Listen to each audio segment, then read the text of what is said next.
चलिए, तो आज हम नेक्स्ट चैप्टर पढ़ेंगे, दैट इज फाइनेंशियल मार्केट। देखिए, फाइनेंशियल मार्केट क्या है? फाइनेंस का मार्केट है जिसमें हम मनी का या बोले फंड का या फाइनेंस का, जिसमें हम लेन देन करते हैं, वही होता है फाइनेंशियल मार्केट। मार्केट क्या होता है? मार्केट वो प्लेस होता है जहाँ पर बायर और सेलर मिलते हैं, ट्रांजैक्शन करते हैं। तो अब वही मार्केट रिलेट कर रहा है किससे? फाइनेंशियल से। फाइनेंशियल मार्केट यानी फाइनेंस का मार्केट। जो फाइनेंस का मार्केट है उसे हम क्या बोलते हैं? Financial market. देखिए, फाइनेंशियल मार्केट का काम क्या होता है? लिंक करना। ये किसको लिंक करता है? ये फाइनेंशियल मार्केट है, ठीक है। ये किसको लिंक करेगा? ये एक ऐसे पर्सन को लिंक करेगा, एक ऐसे पर्सन से, यानी इनके पास बहुत ज्यादा पैसा है, तो ये क्या करेंगे? ये अपना पैसा मार्केट में लेकर आएंगे, मार्केट में देंगे, और फिर ये मार्केट का काम है जिसे जरूरत है उसे देना। यानी जो फाइनेंशियल मार्केट का काम क्या होता है? लिंक स्टैब्लिश करना है किसके बीच में? सेवर और बोरोवर के बीच में। जो सेव कर रहा है, जिसके पास ज्यादा पैसा है उसके, और जिसके पास कम पैसा है, जिसको पैसे की जरूरत है, बोरो करने की जरूरत है, उन दोनों के बीच में लिंक स्टैब्लिश करने का काम कौन करता है? फाइनेंशियल मार्केट करता है। देखिए, फाइनेंशियल मार्केट का कॉन्सेप्ट और नेचर क्या है? Financial market link between saver and borrower. ये बोरोवर और सेवर के बीच में लिंक स्टैब्लिश करता है।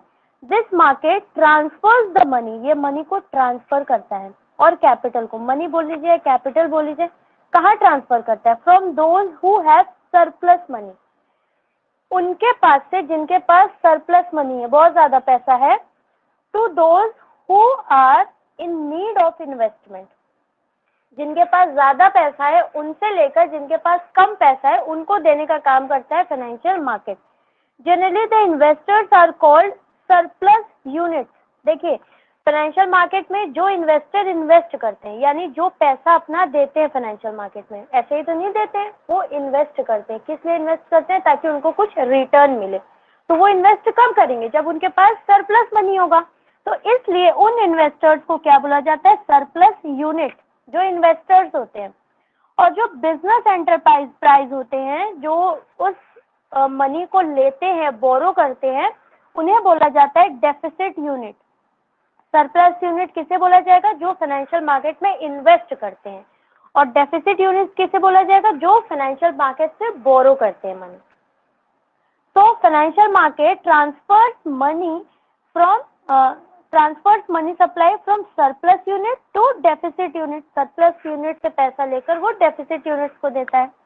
The financial market acts as a link between surplus and deficit unit, brings together the borrower and lender. Financial market का काम क्या होता है? बोरोवर और लेंडर को एक जगह पर लेकर आने का काम करता है फाइनेंशियल मार्केट। ये लिंक करता है सरप्लस यूनिट को एंड डेफिसिट यूनिट को। सरप्लस यूनिट किसे हम बोलते हैं? जो इन्वेस्ट करते हैं फाइनेंशियल मार्केट में, और जो फाइनेंशियल मार्केट से बोरो करते हैं उन्हें हम डेफिसिट यूनिट बोलते हैं। सरप्लस यानी जिनके पास ज्यादा पैसा है, डेफिसिट यानी जो नुकसान में है। ठीक है, ये देखिए पिक्चर है, ये क्या है? ये ये आपका फाइनेंशियल मार्केट है, ये बैंक है, ये हाउस होल्ड सेक्टर है, और ये आपका बिजनेस फर्म है। देखिए डेफिसिट लिखा है, यानी ये क्या करेंगे? बोरो करेंगे। अब किससे बोरो कर सकता है? ये बैंक से भी बोरो कर सकता है और फाइनेंशियल मार्केट से भी बोरो कर सकता है। जहां उसको फायदा दिखेगा, जहां उसे लगेगा कि हमें कम इंटरेस्ट पे मिल रहा है लोन, वहां से वो लेगा। और ये जो सरप्लस यूनिट है, ये क्या करेगा? अपना सरप्लस बैंक में भी दे सकता है और फाइनेंशियल मार्केट में भी दे सकता है। सेम, उसको जहाँ फायदा दिखेगा वहां पर देगा। बैंक का काम भी ऐसे ही कुछ होता है। बैंक का काम भी सेवर और बोरोवर को लिंक करना होता है, और फाइनेंशियल मार्केट का काम भी बोरोवर एंड सेवर को लिंक करने का होता है। बस डिफरेंस क्या होता है?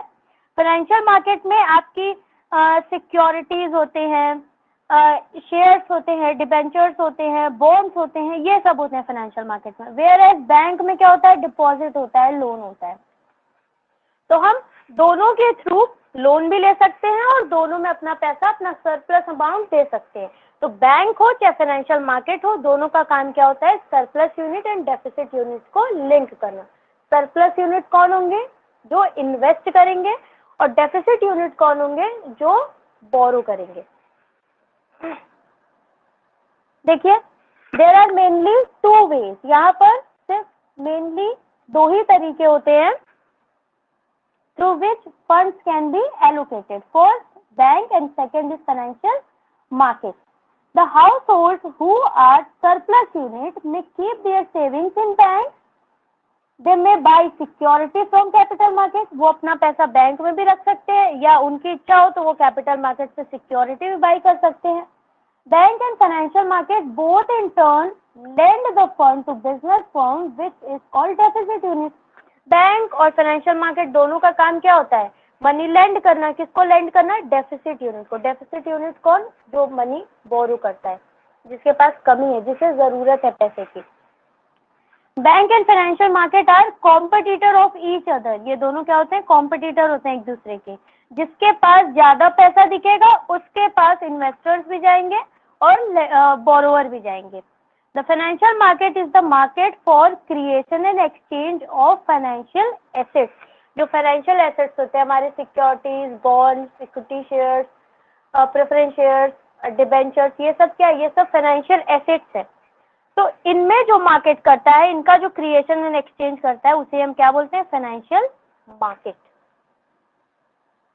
अब देखिए फाइनेंशियल मार्केट का क्या क्या फंक्शन होता है. फाइनेंशियल मार्केट क्या क्या फंक्शंस परफॉर्म करती है. फाइनेंशियल मार्केट इतना समझ में आया? Yes ma'am. चलिए अब हम देखते. हाँ बोलिए. चलिए फंक्शंस ऑफ फाइनेंशियल मार्केट हम देखते हैं. क्या क्या फंक्शन फाइनेंशियल मार्केट परफॉर्म करते हैं. First, mobilization of savings and channelizing them into the most productive uses. Financial market का काम क्या होता है? मोबिलाइजेशन मतलब क्या? मूव करना. जो भी सेविंग है, फंड्स है, उनको एक जगह से दूसरी जगह पर लेके जाना. और कहाँ पर लेकर जाना? किनको देना? ऐसे जगह पर देना कि उसका प्रोडक्टिव यूज हो सके. ये होता है फाइनेंशियल मार्केट का काम. फाइनेंशियल मार्केट ऐसे ही फंड नहीं दे देती है, ऐसे ही किसी को भी लेंड नहीं कर देगी. वो उसे ही देगी जहाँ पर उसका प्रोडक्टिव यूज हो सके. इन्वेस्टिगेशंस होती है, सब कुछ देख कर दिया जाता है पैसा. वो बात अलग है, कुछ लोग एक्सेप्शन में आते हैं, दे देते हैं पैसा ऐसे ही, फिर वो भाग जाते हैं देश छोड़ के, तो वो एक्सेप्शन है.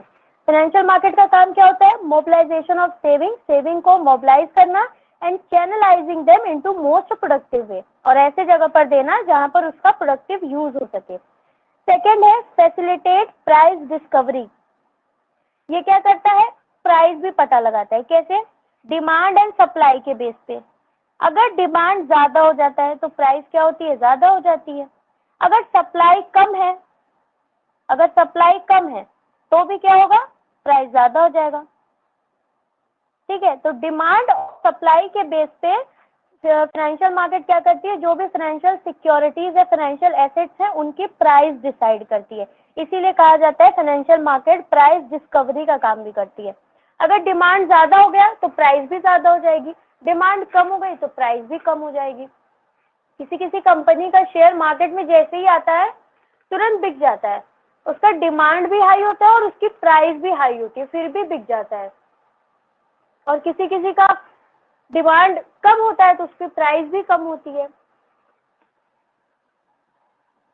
थर्ड है provide liquidity to financial asset.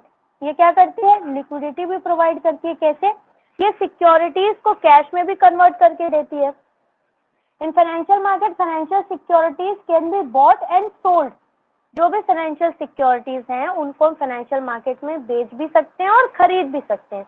अगर हमें कैश की जरूरत है तो हम बेच देंगे, हमें कैश मिल जाएगा, लिक्विडिटी हो गई, लिक्विड एसेट हमें मिल गया. और अगर हम चाह रहे हैं कि हमारा जो कैश है वो सिक्योरिटी में कन्वर्ट हो जाए तो हम जाकर इन्वेस्ट कर देंगे, सिक्योरिटी खरीद लेंगे. तो ये क्या करती है? लिक्विडिटी भी प्रोवाइड करती है फाइनेंशियल एसेट के बदले में. अगर हम फाइनेंशियल एसेट से लिक्विड की तरफ जाना चाह रहे हैं तो भी वो दे देगी हमें. अगर हम कैश देकर फाइनेंशियल एसेट लेना चाह रहे हैं, सिक्योरिटी लेना चाह रहे हैं, तो भी हम ले सकते हैं.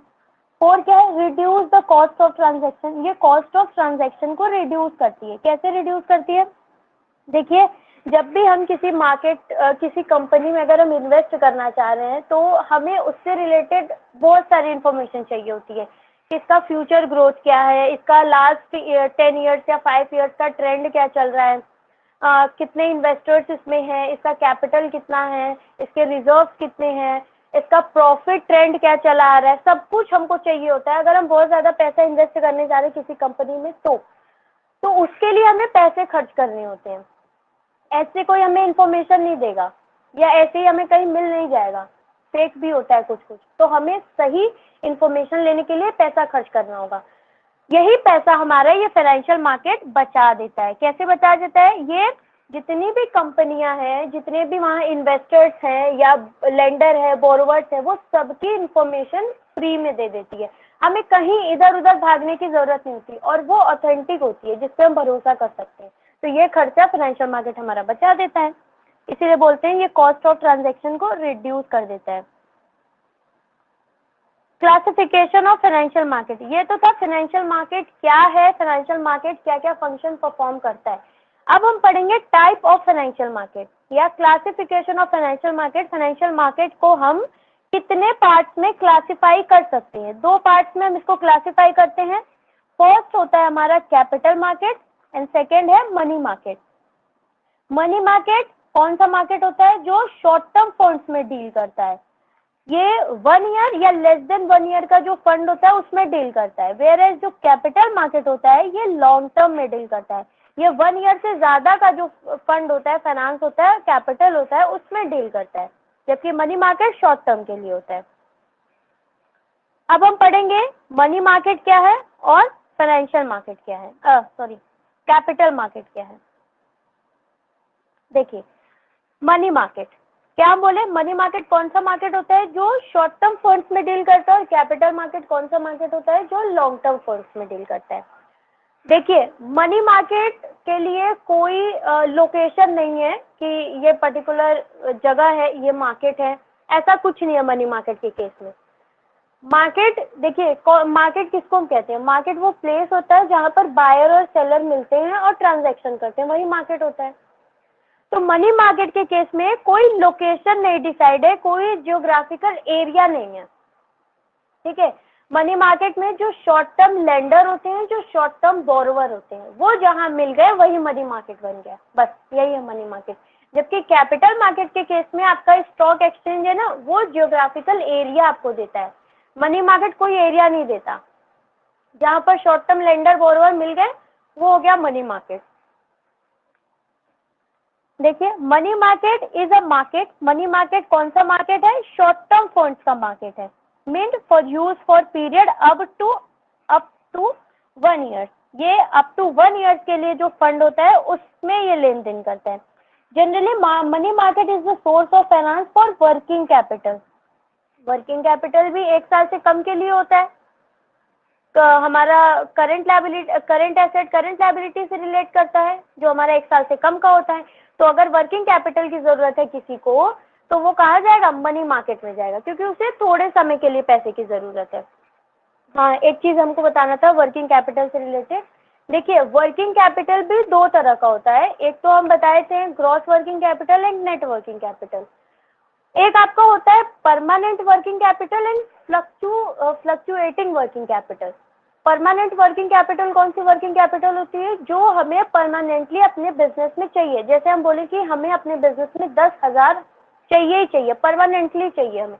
हमारा सीजन हो बिजनेस का, ना हो, डिमांड ज्यादा हो, सप्लाई कम, कुछ नहीं, हमको 10,000 चाहिए परमानेंट अपने बिजनेस में। वो हमें वर्किंग कैपिटल चाहिए अपने बिजनेस में, अपने ऑपरेशंस को चलाने के लिए। और फ्लक्चुएटिंग वर्किंग कैपिटल कौन सी होती है? जो डिपेंड करती है सिचुएशन पे। जैसे सीजनल प्रोडक्ट है हमारा, सीजन आ गया तो हमें फिर ज्यादा चाहिए वर्किंग कैपिटल, तो ये जो ज्यादा कम हो रहा है ना, ये फ्लक्चुएटिंग वर्किंग कैपिटल है। वेयर एज जो हमें परमानेंट अपने बिजनेस में चाहिए ही चाहिए, वो परमानेंट वर्किंग कैपिटल होती है, ठीक है। अब आगे देखिए, हम क्या पढ़ा रहे थे? Money market. Transaction of money market include, money market के ट्रांजैक्शन में क्या आएगा? Lending and borrowing of cash for short period of time. जब हम शॉर्ट पीरियड ऑफ टाइम के लिए लेंडिंग बोरोइंग कर रहे हैं तो वो क्या है? मनी मार्केट का फंक्शन है। And also sale and purchase of securities having 1 year term और which gets redeem with in the 1 year period. बस ये याद रखिए, मनी मार्केट है तो money market short term funds में डील करेगा। वो सिक्योरिटी भी हो सकती है, वो कैश भी हो सकता है, बस वो शॉर्ट टर्म का होना चाहिए, 1 साल से ज्यादा का नहीं होना चाहिए। 1 साल से कम का हो सकता है, उससे ज्यादा का नहीं होगा। अगर सिक्योरिटी है तो वो 1 साल का ही टर्म होगा उसका, 1 साल के अंदर ही अंदर वो रिडीम भी हो जाएगा। Money market is not fixed geographical area, इसका कोई एरिया फिक्स्ड नहीं होता, but constitutes all organisations and institution which deal with the short term debts. जो शॉर्ट टर्म डेट्स में डील करते हैं उन सबको अगर हम कॉन्स्टिट्यूट कर दें तो वो हमारा क्या बन जाएगा, मनी मार्केट बन जाएगा।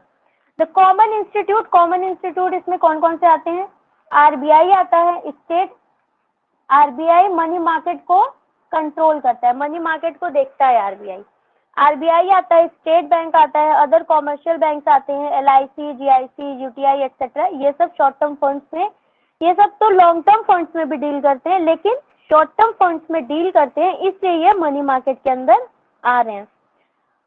Many of these institution deal with telephone and fax.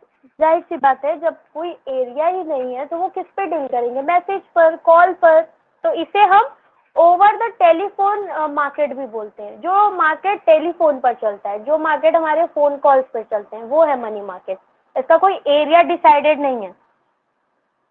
देखिए फीचर ऑफ मनी मार्केट के कौन कौन से फीचर हैं, market for short term, no fix geographical location, major institutions involve, ये कॉमन इंस्ट्रूमेंट्स, इसके कॉमन इंस्ट्रूमेंट्स क्या है, call money, treasury bill, CP, CD, commercial bills etcetera. ये सब 1 साल के टर्म के लिए ही होते हैं, 1 ईयर में या रिडीम भी हो जाते हैं, तभी ये इंस्ट्रूमेंट होते हैं मनी मार्केट के। इतना समझ में आया? Yes ma'am. Yes ma'am. चलिए अब हम पढ़ेंगे कौन कौन से इंस्ट्रूमेंट आते हैं मनी मार्केट में। ये ध्यान रखिएगा, शॉर्ट देखिए नोट्स बनाने का हम तरीका बता रहे हैं आप लोगों को एंट्रेंस देना है तो उसके प्रोस्पेक्टिव से भी पढ़ना है, एग्जाम के प्रोस्पेक्टिव से भी पढ़ना है। तो एग्जाम वाला तो आप लोग स्कूल में, कोचिंग में ये सब तो पढ़ ही रहे होंगे, लेकिन एंट्रेंस वाला हम आपको बता रहे कैसे नोट्स बनाना है। मनी मार्केट लिखें, ठीक है। मनी मार्केट में उसका मेन पॉइंट बस आपको लिखना है, शॉर्ट टर्म फंड्स देता है, इसमें मेजर कौन से इंस्टीट्यूशन आएंगे, और इसका कोई no geographical area, over the phone market भी बोलते हैं इसको। जैसे मेन पॉइंट है ना, बस वो लिखना है आपको, और कोई नोट्स नहीं बनाना है कि जब हम रिवाइज करें तो बस हम पॉइंट रिवाइज करें और उस पॉइंट को देखते हैं दिमाग में आ जाए कि हाँ क्या। अब फाइनेंशियल मार्केट क्या होता है, फाइनेंशियल मार्केट लिखें, उसके नीचे मार्केट ऑफ फाइनेंस, फंड भी बोल सकते हैं, कैपिटल भी बोल सकते हैं, फाइनेंशियल सिक्योरिटीज में डील करता है, फाइनेंशियल एसेट्स में डील करता है, लिंक करता है लेंडर एंड बोरोवर को। फिर बैंक भी आप लिख सकते हैं, सेम वर्क बैंक भी करता है। तो नोट्स ऐसे बनाइए, शॉर्ट नोट्स बनाइए, क्लास कर रहे हैं, नोट्स बनाते चल रहे हैं, वो आपको बहुत हेल्प करेगा एग्जाम में। और एक चीज हमें बोलना था, करंट अफेयर्स। देखिए ठीक है, एग्जाम में आप लोगों के टाइम है 1-2 मंथ का, लेकिन करंट अफेयर्स अभी से देखना स्टार्ट कर दीजिए। कोई एक चैनल या कोई एक वीडियो फिक्स कर लीजिए कि ये हमें डेली करंट अफेयर इसका देखना है। कोई चैनल वाले डेली करंट अफेयर कराते हैं। एक वाईफाई स्टडी पे भुवनेश सर का आता है करंट अफेयर, वो डेली कराते हैं करंट अफेयर, डेली का। तो वो बस 1 घंटे का होता है, 1 घंटा आप डेली दीजिए, डेली करंट अफेयर देखिए, मज़ा भी आएगा, आपका नॉलेज भी बढ़ेगा, डेली का आपको न्यूज़ भी मिलेगा और एग्जाम का तैयारी भी होगा। ऐसे अगर सोच के बैठेंगे ना कि अभी तो टाइम है, अभी पहले 12th वाला एग्जाम देख लें, तो फिर समझ लीजिए कभी कुछ नहीं होगा। बुरा मत मानिएगा, सच बता रहे हम, अगर आप लोग अभी से कुछ नहीं करेंगे ना तो फिर कुछ नहीं होगा। किसी पर डिपेंड नहीं रहना है, जो करना है खुद से करना है, किसी पे भी डिपेंड नहीं रहना है। जो करेंगे आप करेंगे, एग्जाम निकलेगा तो उसकी वजह भी आप होंगे, नहीं निकलेगा तो उसकी वजह भी आप होंगे, किसी को आप रिस्पॉन्सिबल नहीं ठहरा सकते। तो करंट अफेयर आज से डिसाइड कर लीजिए कि हमें डेली करंट अफेयर देखना है। मैम और चैनल का नाम क्या बताया आपने? वाईफाई स्टडी, भुवनेश सर है, ओके उनका मैम। डेली करंट अफेयर आता है। डेली देख लीजिए, 1 घंटा निकाल के, मज़ा भी आएगा, नॉलेज भी बढ़ेगा, एग्जाम की भी तैयारी होगी। नोट्स बनाते रहिए, वैसे तो आप लोग एग्जाम दे रहे हैं तो वैसे भी आप लोग का तैयारी हो रहा होगा। और टेंशन नहीं लेना है, स्ट्रेस होना चाहिए लेकिन पॉजिटिव होना चाहिए, डिस स्ट्रेस नहीं होना चाहिए। नेगेटिव में मत जाइएगा, पॉजिटिव में रहेंगे तो अच्छा चलेंगे। स्ट्रेस थोड़ा बहुत रहता है जो आपको पुश करता है पढ़ने के लिए कि एग्जाम आ रहा है, एग्जाम आ रहा है, एग्जाम, लेकिन वो ओवर बर्डन ले लेंगे, एग्जाम आ रहा है, एग्जाम आ रहा है, बैठ के रोए सोचे पढ़े ना, तो ये गलत है। पढ़िए, कुछ ना कुछ थोड़ा बहुत पढ़ते रहिए और किसी पर डिपेंड मत रहिएगा प्लीज। जहाँ दूसरे पर डिपेंड होंगे वहीं आप खुद की एफिशिएंसी लो कर लेंगे। अच्छी यूनिवर्सिटी में एडमिशन हो आपका, सेंट्रल यूनिवर्सिटी में, ये बेस होता है ग्रेजुएशन, यहाँ से स्टार्ट होता है आपका जर्नी, स्टार्ट होता है। अगर आपको ग्रेजुएशन में इंटरेस्ट नहीं है तो मत दीजिए CUET, अपना कोई किसी भी कॉलेज से कर लीजिए, प्राइवेट कॉलेज से कर लीजिए। अगर आप कॉम्पिटिटिव एग्जाम में जाना चाह रहे हैं तो ग्रेजुएशन पे उतना फोकस ही मत करिए, उस पर जिस पे आप जाना चाह रहे हैं उस पर फोकस करिए। जिसमें आपका इंटरेस्ट है, जिसमें आपका मन लगता है, उस तरफ जाइए, किसी के कहने पर मत जाइए। जो आप करना चाहते हैं वो करिए। चलिए अब हम आते हैं टॉपिक पर। बहुत ज्ञान दे दिए हम अपने ज्ञान से परेशान है, सच में बहुत ज्ञान दे देते हैं। चलिए, नो मैम, इंस्ट्रूमेंट अच्छा ऑफ है। Money market. पहला है कॉल मनी। देखिए, कॉल मनी क्या होता है? ये जब बैंक्स को जरूरत पड़ती है, अब जैसे समझ लीजिए बैंक ऑफ इंडिया है, ठीक है, और बड़ौदा बैंक है। बैंक ऑफ इंडिया को ज़रूरत पड़ी, वो सोचा कि हमें आज कोई चेक लगा कर गया है बहुत ज़्यादा पैसे का, हमको वो देना है कल, और हमारे पास इतना पैसा नहीं है हमारे रिजर्व में। कैश रिजर्व रेशियो पता है क्या होता है? CRR, SLR, yes ma'am. बताइए।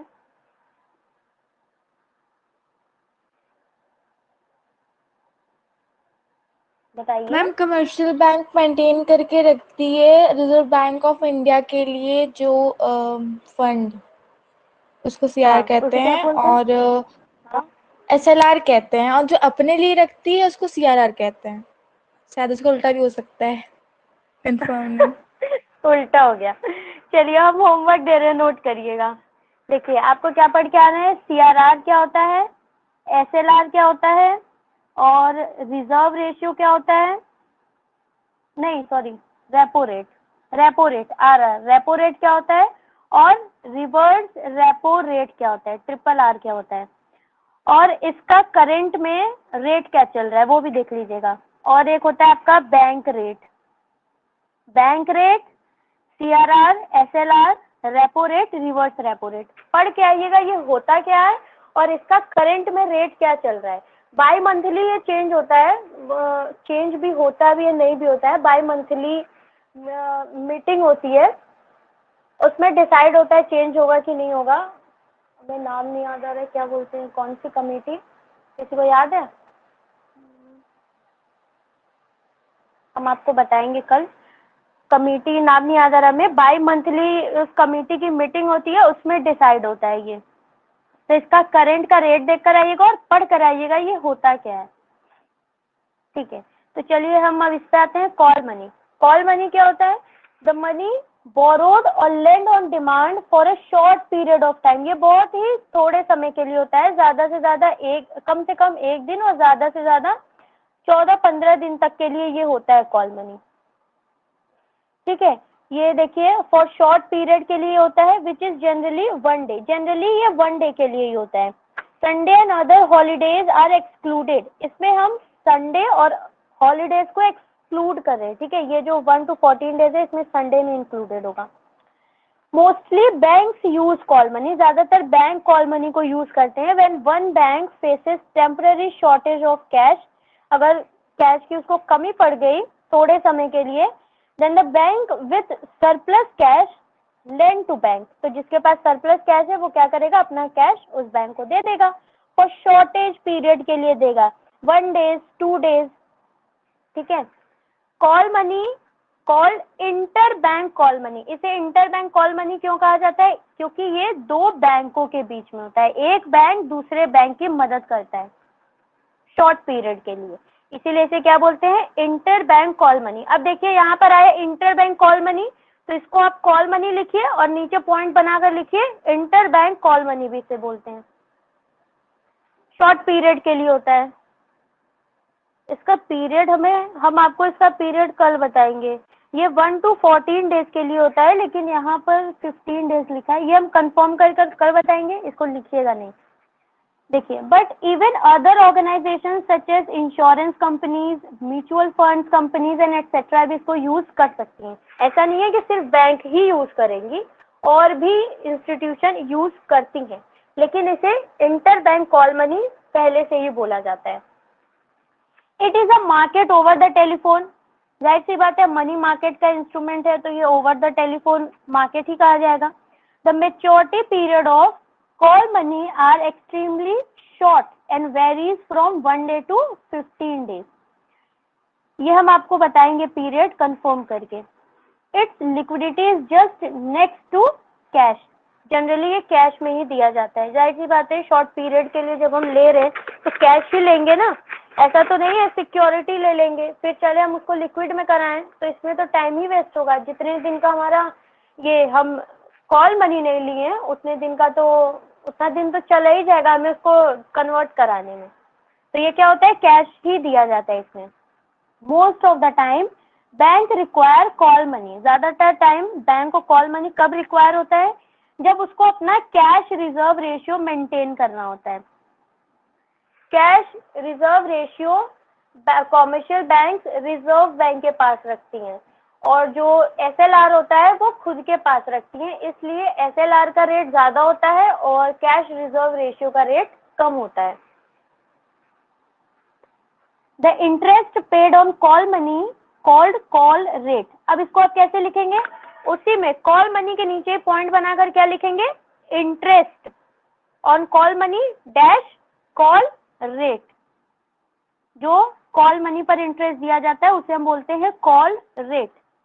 It is very volatile rate which varies from day to day. ये क्या करता है, वेरी करता है। तो इसके आगे आप ये भी लिख लीजिए, वोलेटाइल रेट है, मतलब टेम्परेरी नेचर का है, ये चेंज होगा, वेरी हो सकता है कि एक दिन में ही चेंज हो जाए, हो सकता है एक ही घंटे में चेंज हो जाए। तो ये बैंक पर डिपेंड करेगा कि बैंक कितना रेट दे रही है। हो सकता है किसी बैंक के साथ अच्छे संबंध हो तो उसको अच्छा रेट देगा, किसी के साथ अच्छे संबंध नहीं है, बहुत ज्यादा कॉम्पिटिटर बन रहा है, तो उसको अच्छे रेट पे दे देगा, फिर अच्छे वाले रेट पे।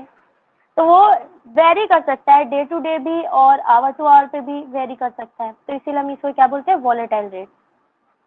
There is an inverse relation between the rate of interest of call money and other securities. Sorry. When rate of interest of call money increases, the other securities become cheap. जब call money का interest increase होता है तो other securities cheap हो जाती हैं। देखिए, इसको भी आपको लिखना है नोट्स में। कैसे लिखना है, rate of interest increase, rate of interest लिख के ऐसे एरो बनाइए, इंक्रीज, फिर उसके बाद लिखिए डैश अदर सिक्योरिटीज डिक्रीज, यानी अदर सिक्योरिटीज क्या हो जाएगा, चीप हो जाएगा।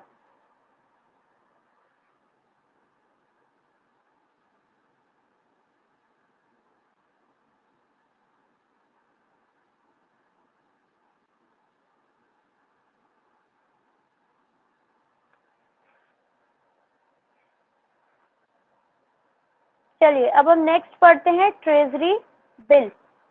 ट्रेजरी बिल क्या होता है, देखिए ट्रेजरी बिल गवर्नमेंट बिल होता है। ये गवर्नमेंट को जब पैसे की जरूरत होती है तो गवर्नमेंट इशू करती है। गवर्नमेंट के बिहाफ पर इशू कौन करता है, गवर्नमेंट थोड़ी आएगी मार्केट में इशू करने, गवर्नमेंट के बिहाफ पर reserve Bank of India market में इशू करता है। इसे हम टी बिल भी बोलते हैं, और क्या बोलते हैं, एक और नाम है, हाँ जीरो कूपन बॉन्ड भी इसे हम बोलते हैं, और इसे हम गिल्ट एज बॉन्ड भी बोलते हैं, गिल्ट एज बॉन्ड। देखिए treasury bill, T bill, treasury bill are issued by Reserve Bank of India. इसमें आप क्या लिखेंगे नोट्स में, issued by Reserve Bank of India on the behalf of Government of India. इसे हम गवर्नमेंट बॉन्ड भी बोलते हैं, ठीक है, जीरो कूपन बॉन्ड भी बोलते हैं, गिल्ट एज फंड भी, गिल्ट एज बॉन्ड भी बोलते हैं। These bills enable government to get short term borrowing। ये शॉर्ट टर्म बोरोइंग्स के लिए ही यूज की जाती है। जब गवर्नमेंट को शॉर्ट टर्म बोरोइंग्स की जरूरत होती है तो वो ट्रेजरी बिल इशू कराती है। As these bills are sold to bank, ये क्या किया जाता है, ये गवर्नमेंट क्या करती है, बैंक को सोल्ड करती है, नहीं, ये ट्रेजरी बिल बैंक भी खरीद सकती है और पब्लिक भी खरीद सकती है, लेकिन इशू कौन करेगा, reserve Bank of India on the behalf of government. ये पब्लिक भी खरीद सकती है और बैंक भी खरीद सकती है। These bills are negotiable instrument, negotiable instrument होता है, नेगोशिएबल इंस्ट्रूमेंट किसे बोलते हैं हम, बताइए।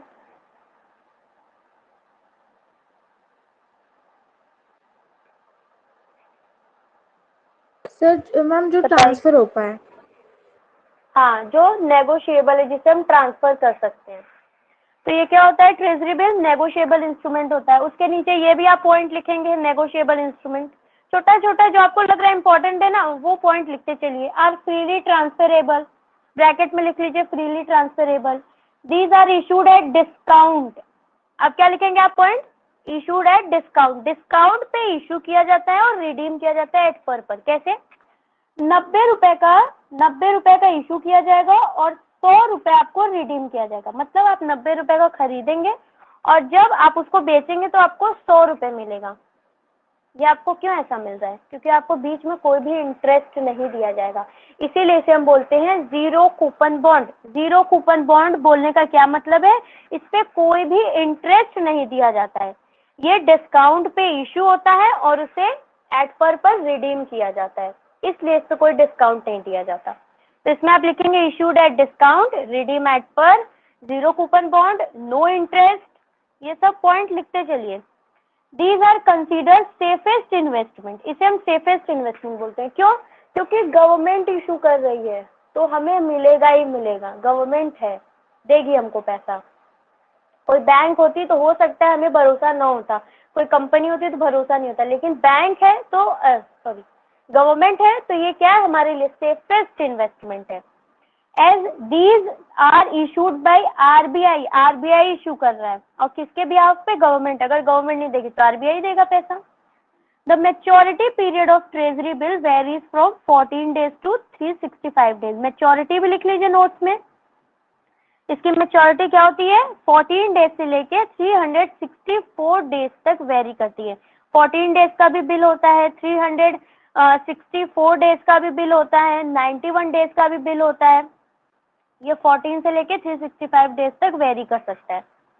अब देखिए, treasury bill also called zero coupon bond, they are issued at price lower than their face value, से लो पर इशू किया जाता है और जब रीपे किया जाता है तो वो एट पर पे किया जाता है। एग्जाम्पल है वही देखिए, 1,90,000 का इशू किया और 2 लाख पर रिडीम कर दिया, तो यहाँ पे जो 10,000 का फायदा हो रहा है वो क्या है, वो इंटरेस्ट की तरह ही तो है, इससे इंटरेस्ट नहीं दिया जा रहा है, मैच्योरिटी पे सीधे पैसा दिया जाता है। अब हम क्या पढ़ेंगे, कॉमर्शियल बिल। हम दो पढ़े क्या, एक कॉल मनी पढ़े और दूसरा पढ़े ट्रेजरी बिल। अब आते हैं हम कॉमर्शियल बिल पे। कॉमर्शियल बिल आप लोग वो पढ़े हैं ना, bill of exchange, treasury bill, cheque, ये सब पढ़े हैं ना। Yes ma'am. Yes ma'am. हाँ पढ़े हैं ना, तो वो बिल ऑफ एक्सचेंज ही है जिसे हम बोलते हैं कॉमर्शियल बिल, या इसे ट्रेड बिल भी बोलते हैं, अकोमोडेशन बिल भी बोलते हैं। ये बिजनेस, एक बिजनेस फर्म दूसरे बिजनेस फर्म पे लिखती है, किस लिए लिखती है, उसको रिकॉल कराने के लिए कि हमें पेमेंट देना है भाई, कब दोगे पेमेंट, तो वो फिर एक्सेप्ट करके देगा कि ठीक है हम इस डेट को पेमेंट दे देंगे। तो ये जो कॉमर्शियल बिल होता है, बिजनेस फर्म क्या कर सकती है, इसको बैंक से डिस्काउंट भी कराती हैं।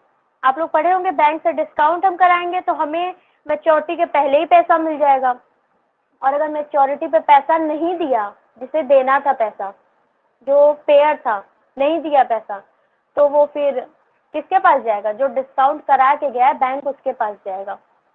फिर उसके बाद होगा कोर्ट कचहरी, एफआईआर, जो भी। चलिए देखिए, कॉमर्शियल बिल को हम क्या बोलते हैं, ट्रेड बिल भी बोलते हैं, अकोमोडेशन बिल्स भी बोलते हैं। क्यों, इसमें अकोमोडेशन बिल और ट्रेड बिल दोनों आया है। देखिए, ट्रेड बिल वो बिल होता है जो हम ट्रेड करते दौरान, मतलब उस ड्यूरेशन में जो हम बिल लिखते हैं, जिसे हम बिल ऑफ एक्सचेंज बोलते हैं। किसी को हम क्रेडिट पर सेल कर देते हैं तो उस पर हम लिखेंगे, ड्रॉअर लिखता है पेयर पर, या जिसे हम बोले ड्रॉइबल लिखता है।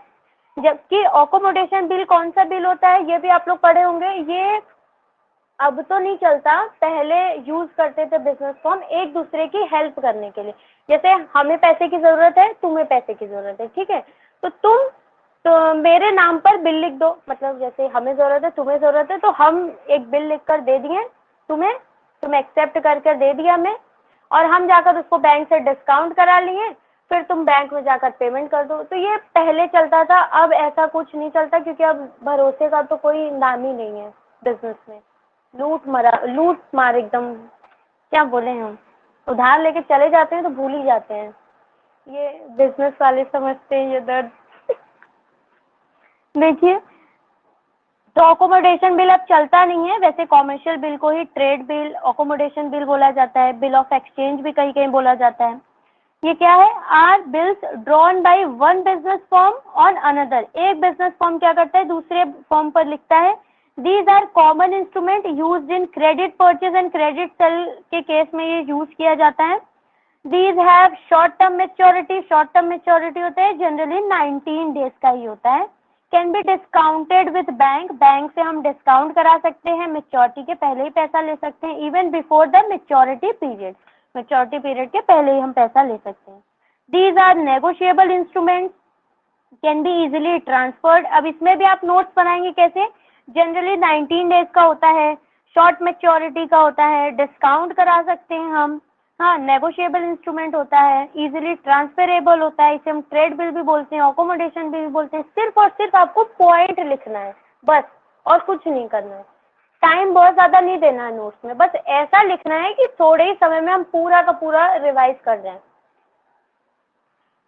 The drawing of the bill honour, the bill on due date, the trade bill is nothing but written acknowledgement of debt where the maker or drawer instruct or direct the payee or drawing to make payment। देखिए, ये भी याद रखिएगा आप लोग कि किसे हम ड्रॉर बोलते हैं, किसे हम ड्रॉई बोलते हैं, किसे हम क्रेडिटर बोलेंगे, किसे हम डेटर बोलेंगे, किसे हम पेयर बोलेंगे, किसे हम पेई बोलेंगे।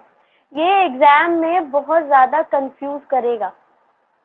बिल ऑफ एक्सचेंज के केस में ड्रॉर एंड ड्रॉई अलग होता है, प्रोमिसरी नोट के केस में जस्ट ऑपोजिट हो जाता है। क्रेडिटर अब आपको पूछ देगा कि बिल ऑफ एक्सचेंज के केस में जो ड्रॉर है वो क्रेडिटर होगा या डेटर होगा, वो परचेजर होगा या सेलर होगा, पेयर होगा या पेई होगा, ये बहुत कंफ्यूज करता है। तो ये माइंड में क्लियर करके चलिएगा। अगर आपको क्लियर नहीं है तो पढ़ लीजिए। बिल ऑफ एक्सचेंज में किसे हम ड्रॉर ड्रॉई एक जगह लिख लीजिए। बिल ऑफ एक्सचेंज में ड्रॉर कौन होता है, जो सेल करता है, यानी सेलर। सेलर क्या होता है, क्रेडिटर होता है कि डेटर होता है?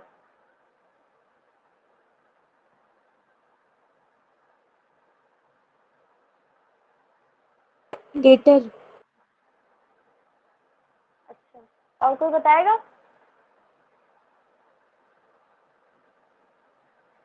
डेटर हम किसको बोलते हैं?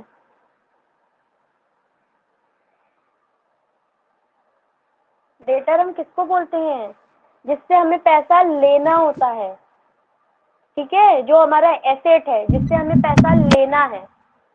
और क्रेडिटर कौन होता है, जिसको हमें पैसा देना है, ठीक है। हाँ, तो जिसको हमें पैसा देना है वो क्या होगा, क्रेडिटर होगा। जिससे पैसा लेना है वो क्या होगा, डेटर होगा। तो बिल ऑफ एक्सचेंज के केस में क्रेडिटर कौन होगा, क्रेडिटर ही बिल लिखेगा, क्योंकि उसको पैसा चाहिए। किस पे लिखेगा, डेटर पर लिखेगा। ये सब बहुत कंफ्यूज करता है, एग्जाम में तो और ज्यादा कंफ्यूज करेगा। मेरा गलत हो चुका है, इसलिए हमको अच्छे से याद है कि मेरा गलत हुआ था, इसलिए हम आपको इंस्ट्रक्ट कर रहे हैं कि ये अच्छे से पढ़ लीजिएगा।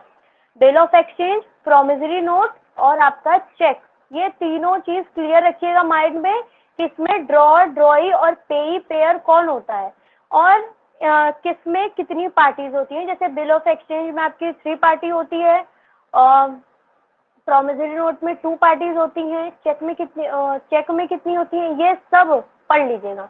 कल हम पूछेंगे, आज क्लियर कर लीजिएगा और उसको नोट्स भी बना लीजिएगा उसका अच्छे से। कैसे नोट्स बनाइएगा, देखिए हम आपको बता रहे हैं कैसे नोट्स बनाइएगा। देखिए, ऐसे लिखिएगा यहाँ पे, बिल ऑफ एक्सचेंज ठीक है। बिल ऑफ एक्सचेंज में जैसे 3 पार्टी है तो ऐसे 3 पार्टी बना लिए, ठीक। अब ये बिल लिखा इसके ऊपर, ठीक है। अब ये पैसा या तो इसको देगा या तो इसको देगा, नीचे नहीं आ रहा है, या तो इसको देगा, ठीक है। तो पेई कौन हो सकता है? पेई किसको हम बोलते हैं? जो कैश रिसीव करेगा, ये भी पेई हो सकता है और ये भी पेई हो सकता है, ऐसे लिख लीजिएगा। यहाँ पर लिखेगा ये कौन है? ड्रॉई है। ड्रॉई कौन होता है? जो बिल को एक्सेप्ट करता है। ड्रॉअर कौन होता है? जो बिल को लिखता है। ऐसे करके नोट्स बनाइएगा कि डायग्राम देखते ही आपको तुरंत याद आ जाए कि क्या हम लिखे हैं, कैसे लिखे हैं, क्यों लिखे। ऐसे ही आप प्रोमिसरी नोट और चेक का भी बना लीजिएगा, बना लीजिएगा। करेंगे अपने लिए, नहीं करेंगे अपने लिए, इसमें मेरा कुछ नहीं जाएगा, हम तो पढ़ चुके हैं। खुद के लिए करिएगा, हम तो देखेंगे नहीं कि आप क्या कर रहे हैं। चलिए, कहाँ पे थे हम भूल जाते हैं कहाँ पे। The drawee accepts the bill and becomes liable to make payment on the due date. Commercial bill clear हो गया? पढ़ लीजिएगा जो हम बोले हैं। अब 4 आते हैं हम कॉमर्शियल पेपर पर। अब कॉमर्शियल बिल और कॉमर्शियल पेपर कैसे डिफरेंट है? देखिए, कॉमर्शियल बिल तो समझ में आ गया, बिल ऑफ एक्सचेंज है, ठीक। कॉमर्शियल पेपर क्या है?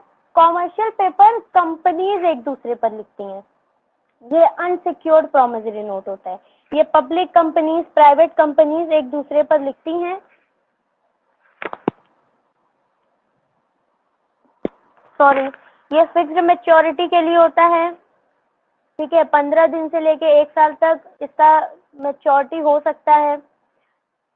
इसमें क्या होता है? कंपनीज जिनकी रेपुटेशन अच्छी होती है वही इशू करती है। क्यों? क्योंकि पहली बात तो ये अनसिक्योर्ड है, ठीक है। कोई भी इसके पीछे सिक्योरिटी वगैरह कुछ नहीं है, तो कोई क्यों लेगा? कोई क्यों कॉमर्शियल पेपर लेकर आपको पैसा देगा? तभी देगा जब आपके मार्केट में रेपुटेशन अच्छी है। अब हम कंपनी, हमें पैसे की ज़रूरत है तो हम कॉमर्शियल पेपर बनाकर इशू कर दिए, ठीक है। तो जिसको भरोसा होगा कि ये कंपनी तो पैसा देगी, रिटर्न करेगी पैसा, तो वही उसी कंपनी का कॉमर्शियल पेपर बिक सकता है मार्केट में। अब लोग खरीदेंगे क्यों? क्योंकि कंपनी उस पर इंटरेस्ट भी देगी, जो वो पैसा लेगी उस पर कंपनी इंटरेस्ट भी देगी, इसलिए लोग खरीदते हैं। तो जनरली वही कंपनी इशू करती है जिनकी रेपुटेशन अच्छी होती है। रेपुटेशन अच्छी नहीं है, क्रेडिट वर्दिनेस नहीं अच्छी है, तो कोई क्यों लेगा आपका पेपर। देखिए, commercial paper was introduced in India for the first time in 1990s। 1990 में ये पहली बार इंट्रोड्यूस की गई थी इंडिया में। ये अनसिक्योर्ड प्रोमिसरी नोट होता है। इसे हम प्रोमिसरी नोट क्यों बोलते हैं? क्योंकि कॉमर्शियल पेपर जो इशू करेगा वो क्या बोलेगा? हम आपको इतने दिन में ये पैसा लौटा देंगे। ये किस में लिखा जाता है? ये प्रोमिसरी नोट में लिखा जाता है। क्यों? क्योंकि प्रोमिसरी नोट लिखने वाला प्रॉमिस करता है कि हम आपको इतने दिन में पैसा लौटाएंगे, इसलिए इसे हम क्या बोलते हैं? अनसिक्योर्ड। अनसिक्योर्ड तो इसलिए बोलते हैं क्योंकि सिक्योर नहीं होता, और इसे हम प्रोमिसरी नोट इसलिए बोलते हैं क्योंकि इशू करने वाला प्रॉमिस करता है कि हम फिक्स्ड मैच्योरिटी के बाद इतने दिन के बाद आपको ये पैसा लौटा देंगे। इशूड बाय पब्लिक और private sector companies with a fixed maturity period which varies from 15 days to 1 year। इसमें इसका भी नोट्स आपको बनाना है। Introduced in 1990s, issued by public and private sector companies, fixed maturity 15 days to 1 year। Since commercial papers are unsecured promissory note है, so these can be issued by companies having good reputation and credit worthiness। The commercial banks and mutual funds are the main investors of commercial papers। Generally commercial banks and mutual fund invest करते हैं commercial papers में। The fund raised through commercial paper are used to meet the flotation cost। ये generally किस लिए issue किया जाता है? Flotation cost को मीट करने के लिए। फ्लोटेशन कॉस्ट कौन सी कॉस्ट होती है? जो हमारा ब्रोकरेज, कमीशन, एडवर्टीजमेंट, प्रोस्पेक्ट छपवाने के लिए, इन सब के लिए जो भी पैसा लगता है, ये सब क्या होते हैं? फ्लोटेशन कॉस्ट होते हैं। फ्लोटेशन कॉस्ट कौन से कॉस्ट होते हैं? जो हमें हमारा शेयर या डिबेंचर इशू करने से पहले का कॉस्ट होता है। इशू करने में जो भी कॉस्ट आता है उसे हम बोलते हैं फ्लोटेशन कॉस्ट। तो सोचिए, कंपनी स्टार्ट हुई है और कंपनी को फंड चाहिए, तो कंपनी फ्लोटेशन कॉस्ट कहाँ से बियर कर पाएगी? अगर स्टार्टिंग है कंपनी का तो कोई तो उसको देगा नहीं पैसा, वो हो सकता है लोन ले, लेकिन अगर कंपनी मिड में चल रही है, अच्छी खासी कंपनी चल रही है, तो वो कॉमर्शियल पेपर यूज कर सकती है, बैंक खरीद भी लेगी उसकी commercial paper. This is known as bridge financing. अब ये समझिए ब्रिज फाइनेंसिंग क्या होती है। हमें 1 लाख का लोन चाहिए, ठीक, 1 लाख का हमें लोन चाहिए। अब इस 1 लाख के लोन के लिए हमें 10,000 का खर्चा पड़ रहा है। कौन सा खर्चा? ये डॉक्यूमेंट्स बनाना है, वो डॉक्यूमेंट्स लगाना है, ये लगाना है, वो लगाना है, वकील उसको बैंक का जो मीडिएटर है वो भी कमीशन मांग रहा है। वैसे ये सब होता नहीं है, बैंक में कोई मीडिएटर कमीशन नहीं लेगा। हम बता रहे हैं आपको एग्जाम्पल। सपोज हमें 10,000 की जरूरत चाहिए इस 1 लाख को लेने के लिए, तो हम इस 10,000 के लिए क्या कर लेंगे? किसी से लोन ले लेंगे। तो ये जो 10,000 का हम लोन लिए, ये क्या, ये ब्रिज फाइनेंसिंग है। क्यों? क्योंकि ये इस लोन और कंपनी के बीच में ये 10,000 वाला लोन ब्रिज का काम कर रहा है, इसलिए हम बोलते हैं ब्रिज फाइनेंसिंग। ब्रिज फाइनेंसिंग वो फाइनेंसिंग होती है जब हम एक लोन को लेने के लिए दूसरा लोन लेते हैं, या हम बोले एक लोन पेमेंट करने के लिए हम दूसरा लोन ले रहे हैं। हमें 1 लाख का पेमेंट करना है, नहीं ठीक है, ऐसे ही समझिए। ब्रिज फाइनेंसिंग क्या होती है? वो फाइनेंसिंग जो हम एक लोन को चुकाने के लिए दूसरा लोन ले रहे हैं, यानी एक फाइनेंस ब्रिज का काम कर रहा है दूसरे फाइनेंस तक पहुंचने के लिए, इसीलिए हम इसे बोलते हैं ब्रिज फाइनेंसिंग। अब यहाँ पर हमें फ्लोटेशन कॉस्ट चाहिए, ठीक है, फ्लोटेशन कॉस्ट का हमें पैसा चाहिए। किस लिए चाहिए? फंड रेज करने के लिए पैसा चाहिए। बहुत सारा फंड हमें रेज करना है, उसके लिए हमें फ्लोटेशन कॉस्ट लग रहा है, उसके लिए हमें पैसा चाहिए, तो उसके लिए हम पैसा ले रहे हैं कॉमर्शियल पेपर के थ्रू। तो यहाँ पर कॉमर्शियल पेपर किसका काम कर रहा है? ब्रिज फाइनेंसिंग का काम कर रहा है, क्योंकि ये जो कंपनी फंड लेगा और कंपनी और बीच में आपका क्या रहा है? Flotation cost. ये फ्लोटेशन कॉस्ट के लिए हम लोन ले रहे हैं या कॉमर्शियल पेपर के थ्रू पैसा ले रहे हैं, तो ये क्या कर रहा है? ये ब्रिज का काम कर रहा है इन दोनों के बीच में, कंपनी और ये फंड के बीच में।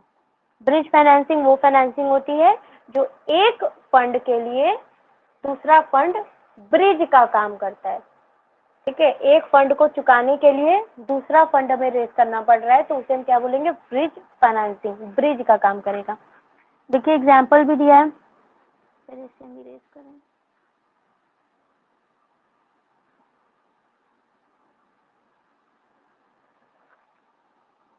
देखिए क्या एग्जाम्पल है। Firm wants to raise long term fund to buy a new office. New office building machinery buy करने के लिए फर्म को क्या चाहिए? लॉन्ग टर्म फंड चाहिए। To raise long term funds by issuing shares, debenture, the company will have to incurred flotation cost. अब company को लॉन्ग टर्म फंड रेज करने के लिए फ्लोटेशन कॉस्ट को मीट करना होगा। तो ये फ्लोटेशन कॉस्ट जो कि brokerage, commission, printing of prospect, advertisement etcetera का आएगा, वो कंपनी क्या करेगी? वो कॉस्ट कंपनी किसके थ्रू लेगी? Issue of commercial paper. Commercial paper issue करके वो पैसा कंपनी लेगी फ्लोटेशन कॉस्ट का। तो यहाँ पर फ्लोटेशन कॉस्ट किसका काम कर रहा है? ब्रिज फाइनेंसिंग का काम कर रहा है, ब्रिज का काम कर रहा है कंपनी और लॉन्ग टर्म फंड के बीच में, ठीक है। ये क्या हम पढ़े? Commercial paper. इतना समझ में आया? The main purpose of issuing commercial papers are meeting flotation cost और short term fund for seasonal and working capital needs। Commercial paper issue करने का मेन पर्पस क्या होता है? या तो वो फ्लोटेशन कॉस्ट को कंपनी मीट करना चाह रही है, या शॉर्ट टर्म कोई उसका नीड है, चाहे वो सीजनल वर्किंग कैपिटल का हो या कुछ और नीड हो। जाहिर सी बात है, मनी मार्केट का इंस्ट्रूमेंट है तो शॉर्ट टर्म के लिए ही होगा। इतना समझ में आया? Yes ma'am. Yes ma'am. Yes ma'am. Yes ma'am. ठीक है, तो इसको एक बार और आप लोग पढ़ लीजिएगा, कोई डाउट होगा तो पूछ लीजिएगा, और जो होमवर्क दिए हैं वो कर लीजिएगा। बाकी हम लोग कल से पढ़ेंगे सर्टिफिकेट ऑफ डिपॉजिट, फिर उसके बाद शायद कैपिटल मार्केट आएगा। हाँ, कैपिटल मार्केट आएगा। फिर हम लोग पढ़ेंगे स्टॉक एक्सचेंज और ये सब। 3-4 दिन लगेगा, चैप्टर खत्म हो जाएगा।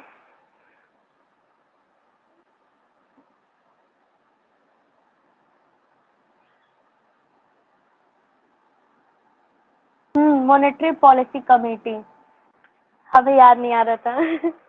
मॉनेटरी पॉलिसी कमेटी होती है जो बाई मंथली ये रेट वगैरह डिस्कस करती है, मॉनेटरी पॉलिसी कमेटी। चलिए, तो क्लास एंड करते हैं। कोई डाउट होगा तो पूछ लीजिएगा, और जो होमवर्क दिए हैं वो कर आइएगा कल। और नोट्स बनाते रहिए, शॉर्ट नोट्स ही बनाइए, बनाते रहिए, थोड़ा बहुत नोट्स बनाते रहिए। करंट अफेयर से स्टार्ट कर दीजिए देखना, क्योंकि करंट अफेयर तो आएगा ही आएगा, और करंट अफेयर देखते रहेंगे तो थोड़ा सा माइंड में रहेगा। अब एग्ज़ाम के 1 महीने का सोचेंगे पढ़ लें तो फिर नहीं होता है, और वो एग्ज़ाम में आता भी नहीं है। चलिए, thank you, good night, take good night care. Ma'am. Good night ma'am. Good night ma'am.